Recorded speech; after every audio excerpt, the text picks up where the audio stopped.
పోతానంట, ఒక్కడి ఏడవలేదంట. బైబిల్ చెప్పింది. అమ్మా ఒక్కడి ఏడవలేదు, భార్య కూడా ఏడవలేదు.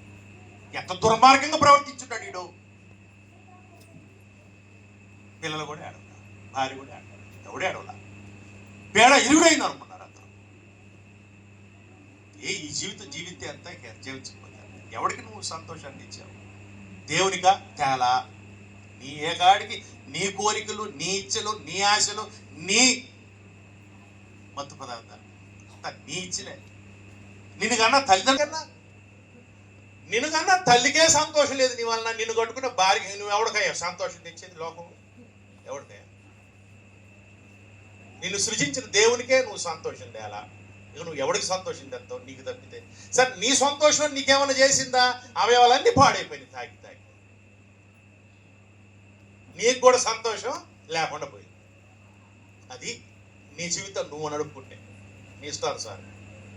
ఇక నా ఇష్టం కాదు, దేవుని ఇష్టం, ప్రభు చిత్తం నడుపుకుంటే ఒక క్రొత్త జీవితాన్ని, రుచికరమైన జీవితాన్ని, అనేకులకు ఆశీర్వదకరమైన జీవితాన్ని మీరు లోకమునకు వెలుగై, మీరు లోకమునకు చీకటిలో నుండి ఆశ్చర్యకరమైన తన వెలుగులోనికి మిమ్మల్ని పిలిచిన దేవుడు. ఎక్కడి నుంచి ఎక్కడికి పిలుస్తున్నాడు? చీకటిలో నుంచి ఆశ్చర్యకరమైన వెలుగు.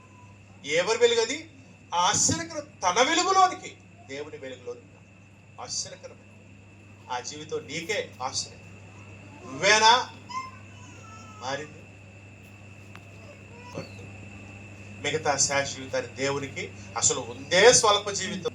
చాలా కాలం నీ ఇష్టానుసారం బతికి ఇప్పుడన్నా దేవునికి సమర్పించుకొని, క్రీస్తుని సమర్పించుకొని మిగతా శాశ్వతం అన్నా దేవుని చిత్త ప్రకారం జీవించి నిత్య జీవానికి వారసులకు కావలసిన వారిపై.